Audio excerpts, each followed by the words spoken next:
Hello and welcome back to Exploring the Master Key System Teachings through Positively Taking Care. In this video, we'll be covering part 16 of the Master Key System, where Charles Haanel elaborates on the relationship between wealth visualization and ideals, how thoughts control conditions, environments, and destiny, and how visualization works its wonders in manifesting ideals.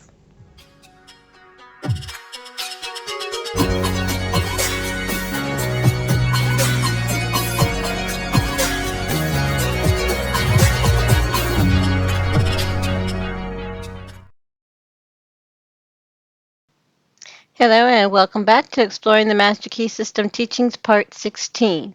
In this video, as in all the videos in this series, we're going to first start with a brief introduction, then we'll cover a few of the basic concepts, and then a few of the study guide questions, and finally end with the technique exercise for the week.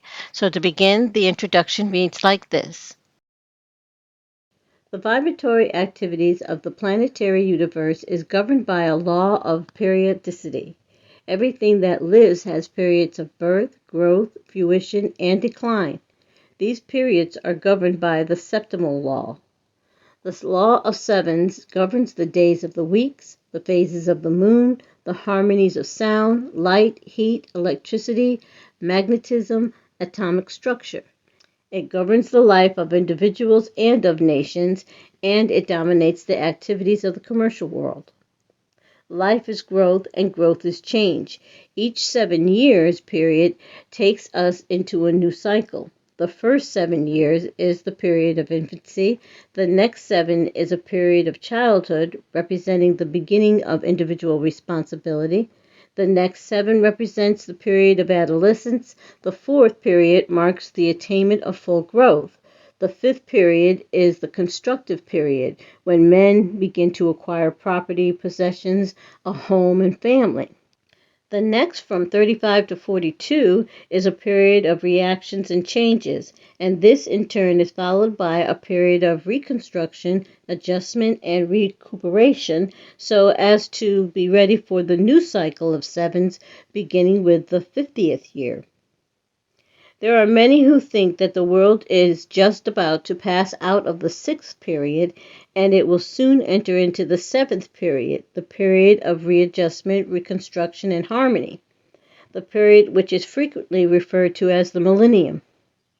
Those familiar with these cycles will not be disturbed when things seem to go wrong, but can apply the principle outlined in these lessons with a full assurance that a higher law will invariably control all other laws, and that through an understanding and conscious operation of spiritual laws, we can convert every seemingly difficulty into a blessing. And now to cover some of the basic concepts in Part 16, starting with the relationship between wealth, ideals, and visualization. As Charles Haanel writes, wealth is a product of labor. Capital is an effect, not a cause, a servant, not a master, a means, not an end. The most commonly accepted definition of wealth is that it consists of all usual and agreeable things which possess exchange value. It is this exchange value which is the predominant characteristic of wealth. When we consider the small addition made by wealth to the happiness of the possessor, we find that the true value consists not in the utility but in the exchange. This exchange value makes it a medium for securing the things of real value whereby our ideals may be realized. Wealth should then never be desired as an end, but simply as a means to accomplishing an end. Success is contingent upon a higher ideal than the mere accumulation of riches, and he who aspires to such success must formulate an ideal for which he is willing to strive. With such an ideal in mind, the ways and means can and will be provided, but the mistake must not be made of substituting the means for an end. There must be a definite fixed purpose, an ideal. Prentice Mulford said, "The man of success is the man possessed of the greatest spiritual understanding, and every great fortune comes of superior and truly spiritual power." Unfortunately, there are those who fail to recognize this power. They forget that Andrew Carnegie's mother had to help support the family when they first came to America. That Harriman's father was a poor clergyman with a salary of only $200 a year. That Sir Thomas Limpton started with only 25 cents. These men had no other power to depend upon, but it did not fail them. The power to create depends entirely upon spiritual power. There are 3 steps: idealization, visualization, and materialization. Every captain of industry depends upon this power exclusively. In an article in Everyday's magazine, Henry M. Flagler, the Standard Oil multimillionaire, admitted that the secret of his success was his power to see a thing in its completeness. The following conversation with the reporter shows his power of idealization, concentration, and visualization, all spiritual powers. Did you actually vision to yourself the whole thing? I mean, did you or could you really close your eyes and see the tracks and the trains running and hear the whistles blowing? Did you go as far as that? Yes. How clearly? Very clearly. Here we have a vision of the law. We see cause and effect. We see that thought necessarily proceeds and determines action. If we are wise, we shall come into a realization of the tremendous fact that no arbitrary condition can exist for a moment, and that human experience is the result of an orderly and harmonious sequence. The successful businessman is more often than not an idealist and is ever striving for higher and higher standards. The subtle forces of thought, as they crystallize in our daily moods, is what constitutes life. Thought is the plastic material with which we build images of our growing conception of life. Use determines its existence. As in all other things, our ability to recognize it and use it properly is the necessary condition for attainment. Mr. Haanel then goes on to elaborate on how thoughts control conditions, environments, and destiny, as he continues writing, stating that the conditions with which we meet in the world without correspond to the conditions with which we find in the world within. This is brought about by the law of attraction. How then shall we determine what is to be entered into the world within? Whatever enters into the mind through the senses or the objective mind will impress the mind and result in mental images which will become a pattern for the creative energies. These experiences are largely the result of environment, chance, past thinking, or other forms of negative thought, and must be subject to careful analysis before being entertained. On the other hand, we can form our own mental images through our own interior processes of thought, regardless of the thoughts of others, regardless of exterior conditions, regardless of environment of every kind, and it is by the exercise of this power that we can control our own destiny, body, mind, and soul. It is by the exercise of this power that we take our fate out of the hands of chance and consciously make for ourselves the experiences which we desire, because when we consciously realize a condition, that condition will eventually manifest in our lives. It is therefore evident that in the last analysis, thinking is the one great cause in life. Therefore, to control thoughts is to control circumstances, conditions, environments, and destiny. How then are we to control thought? What is the process? To think is to create a thought, but the result of the thought will depend upon its form, its quality, and its vitality. The form will depend upon the mental images for which it emanates.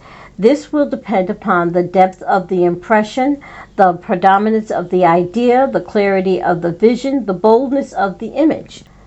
The quality depends upon its substance, and this depends upon the material of which the mind is composed.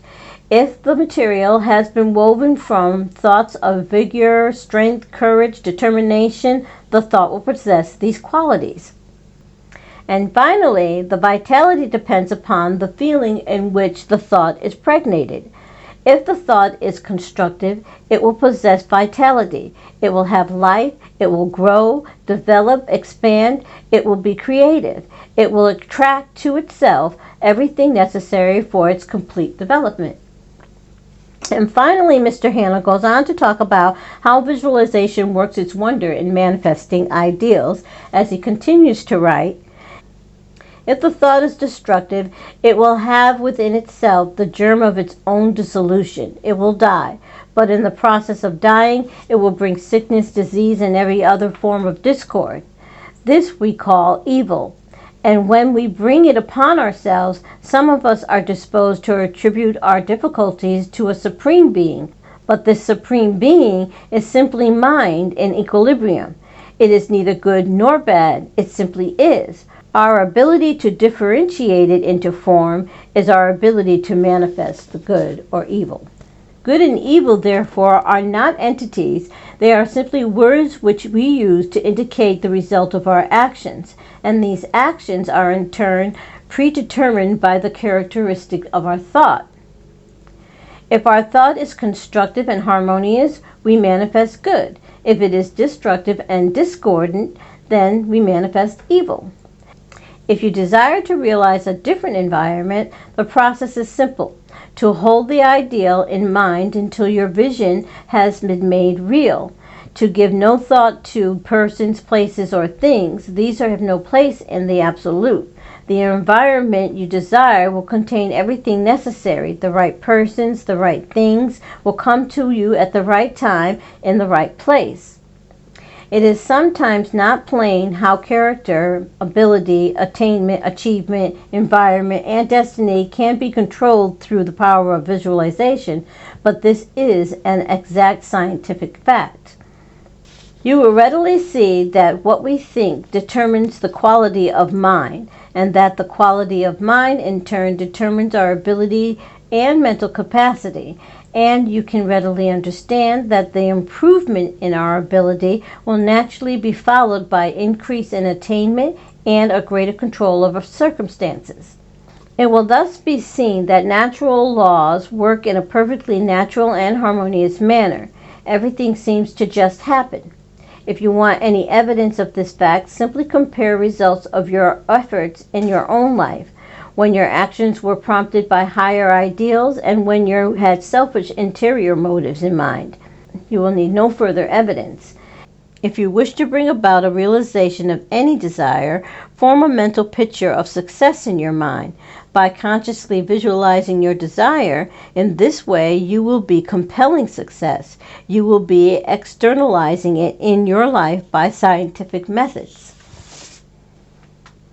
We can only see what already exists in the objective world, but what we visualize already exists in the spiritual world, and this visualization is a substantial token of what will one day appear in the objective world if we are but faithful to our ideal.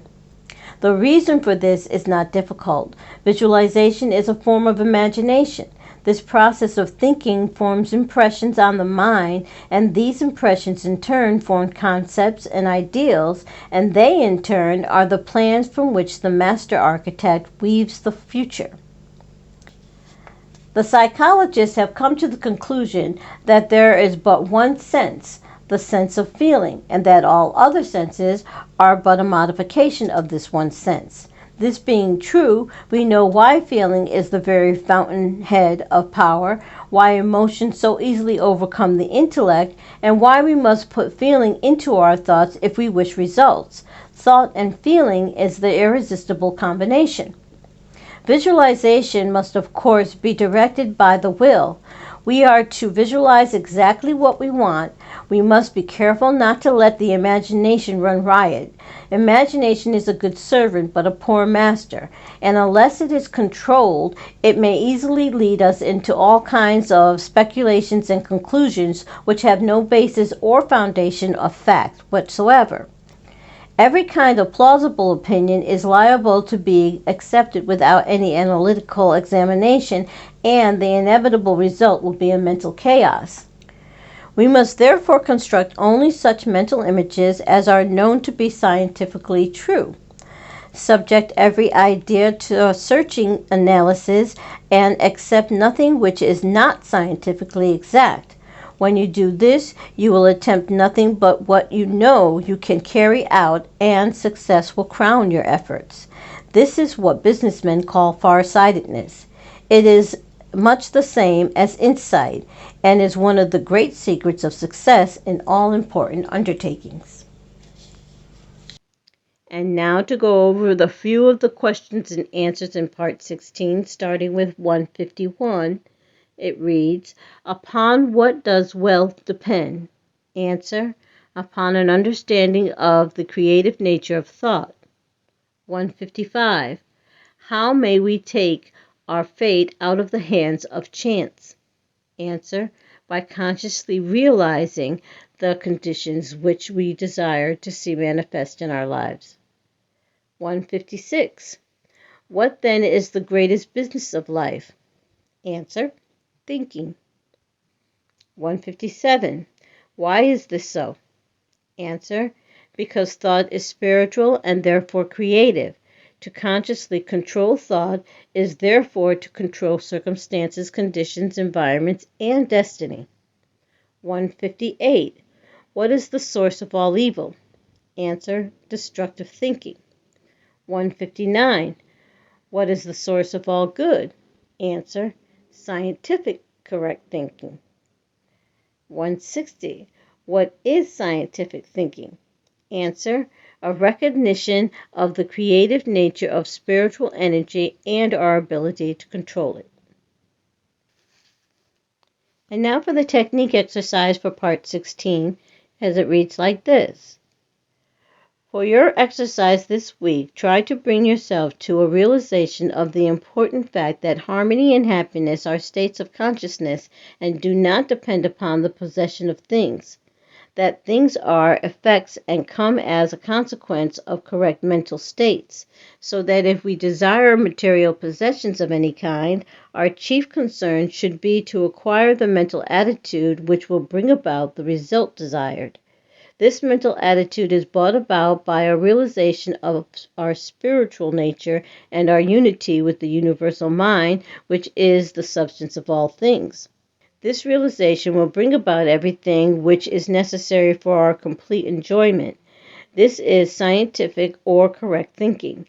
When we succeed in bringing about this mental attitude, it is comparatively easy to realize our desire as an already accomplished fact.